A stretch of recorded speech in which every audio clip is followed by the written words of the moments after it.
안녕하십니까? 한현종입니다. 내년 2015년 커리큘럼을 간단히 설명드릴게요.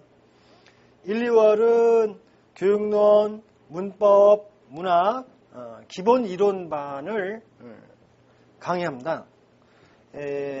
문법은 의문론, 형태론 이 두 개를 한 강좌로 하는 게 아니라 의문론 강좌가 따로 있고요. 형태론 강좌가 따로 있습니다.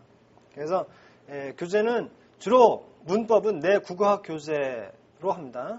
그 국어학 교재만 다 알면 뭐 문법이 어떻게 나와도 만점은 당연한 거죠. 그 다음에 지금 나와 있는 교과서와 지도서 중에 천재출판사 것이 그래도 제일 좋아요. 천재출판사 교과서하고 지도서를 가지고 할 겁니다. 그래서 1, 2월의 의문론, 형태론은 독립 과목인데요. 그 1, 2월 강의를 듣게 되면은 의문론, 형태론은 무서울 게 없는 아주 쉬운 그런 임용 시험에 대해서는 도통할 수 있는 그런 강의를 제공할 계획입니다. 다음에 문학은 처음부터 천재 교과서하고 지도서로 합니다. 그리고 필요한 프린트는 제가 따로따로 제공합니다. 다음 교육론은 역시 천재 교과서하고 지도서를 가지고 하는데요. 화법, 작문, 독서와 문법, 고전 이렇게 종류가 세 가지예요. 고전이 새로 들어왔기 때문에 교육론에 고전이 추가될 가능성이 높아요. 그래서 천재 교과서와 지도서 이걸 가지고서 기본 이론을 할 것입니다. 올해도 마찬가지지만 교육과정 해설서라든지 이런 거가 작년 문제, 올해 문제에는 거의 상관이 없었습니다. 출제 경향을 보시면, 문제를 보시면 뭘 준비해야 되겠다 이게 나오는 거죠. 그래서 계속 교육과정 해설서 이거 가지고 공부하는 사람들은 여전히 교육론 때문에 나중에 실망하게 될 확률이 높아요. 교육과정 해설서는 더 이상 교육론의 만능의 교재가 아닙니다. 새로 나온 교과서와 지도서. 자, 이게 중요한 교재가 됩니다. 3, 4월은 기본 이론 반이 계속되는데요. 1, 2로 나눠서 하기 때문에 3, 4월은 기본 이론 반 2가 계획됩니다. 문법은 통사론과 의미론, 물론 교재는 국어학이고요. 그게 한 과목 개설되고 중세 국어와 국어사, 교재는 국어학이고요. 또 천재 교과서와 지도서 다 들어갑니다. 거기다가 시간이 된다면 표준 중세 국어 문법 특강도 만들 겁니다. 또 우리말 문법론 특강도 만들 계획입니다. 그건 내년에 봄 돼서 진행해 나가면서 특강을 별도로 만들어서 제공할 생각입니다. 다음에 3, 4월에 문학은 문학 기출문제를 분석하고 해설하고 답안을 작성하는 그런 강의를 할 것입니다. 물론 올해 친 시험, 어제 친 시험에 대한 해설도 당연히 다시 할 것이고 역순으로 최근 시험의 역순으로 옛날 문제까지 검토할 계획입니다.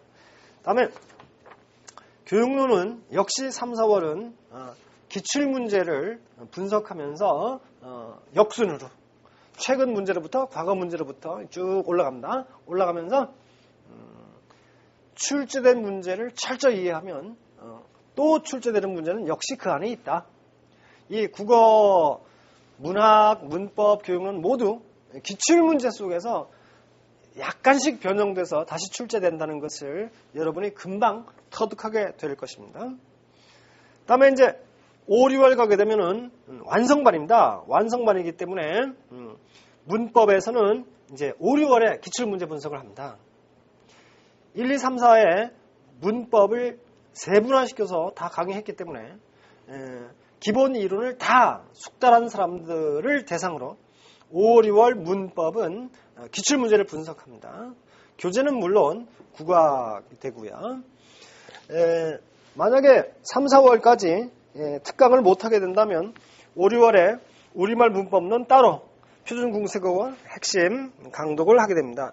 그 강의들은 따로따로 세울 수도 있고 둘 다 합쳐서 하나의 패키지로 묶을 수도 있으니까 그건 상황에 따라서 보시고요. 문학은 어려운 문학작품 해석법을 강의합니다. 이것은 내가 만든 특수 프린트본 책으로 할 계획입니다. 처음 보는 문학이라든지 필수적으로 알아야 되는 고전문학 해석 같은 거 이런 걸 강조할 생각입니다. 올해 출제된 문제, 구운몽 같은 문제는 고전문학인데 약간의 독해량만 있으면 틀릴 수 없는 문제죠. 자, 또 논술형 10점짜리도 굉장히 쉽게 처리할 수가 있습니다. 그런데 그런 문학 작품 분석 연습을 하지 않으면 이게 막상 당일날 답을 쓰려면 이상한 말을 쓰고 이상한 방향으로 흘러가는 경향이 있습니다.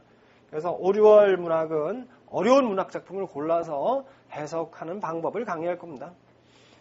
다음에 이제 그래도 교육론이 교육과정 해설서를 한 번도 안 보면 불안하죠. 그래서 5, 6월의 교육론은 교육과정 해설서를 요약해서 정리하는 그런 강의를 한번 하겠습니다. 다음에 7, 8월 강의는 이제 문풀입니다. 최근 3년 동안 새로 바뀐 시험 유형에 맞게 문풀 모의고사를 꾸준히 많이 했어요. 그래서 최근 3년의 내 문제들, 내가 만든 문풀과 모의고사 파이널 문제들을 다 모으면 올해 출제된 문제, 지문까지 같은 것들이 상당히 많이 있습니다. 특히 올해 A형의 1번 문제는 올해 내 파이널 2회 1번 문제하고 아예 같습니다. 아예. 답도 같아요. 그러니까 그런 식으로 내가 지난 3년 동안 만든 그런 문제들은 적중도가 굉장히 높습니다. 따라서 궁금하신 분들은 참사랑인가 이런데 또는 내 카페에 내가 만든 문제들을 그냥 무료로 공개한 적이 많아요. 그런 것들 한번 쑥 훑어보시면 아, 스타일이 정말 비슷하구나 이걸 느끼시게 될 겁니다. 뭐 9월, 10월도 모의고사고요. 이렇게 올해도 제 수업을 꾸준히 성실하게 따라오면 합격은 뭐 당연한 거죠. 또 직강생이든 인강생이든 제 전화번호를 공개합니다. 그래서 언제든지 질문이 생기면 밤 10시 전이라면 카톡도 되고 직접 전화도 되고 그렇습니다. 오전은 12시 넘어서 오전에 전화하는 건 싫어합니다. 그래서 오후부터 밤 10시까지 자유롭게 질문할 수 있고요. 또 직강을 하니까 질문이 있으면 언제든지 수업 때 맞춰서 들고 나오시면 되겠죠. 자, 그리고 여기 기본 커리큘럼 소개서 종이에는 없는데 수능 문제, 객관식이지만 수능 문제를 이건 돈 받는 게 아니라 당연히 내 강의를 듣는 직강생들한테는 수능을 매 시간 숙제로 주고 그걸 풀고 와서 질의응답을 하는 그런 기본 독해력을 기르는 그런 방안도 강구할 겁니다. 그 밖에도 직강생들과 인강생들과 필요한 게 있으면 서로 소통해서 얼마든지 추가할 수 있고 얼마든지 고칠 수 있는 그런 강의를 계획하고 있습니다. 그래서 저의 설명을 잘 따라오시면 국어 임용시험은 굉장히 쉬운 과목이 된다는 걸 강조할 수 있습니다. 자, 이상입니다.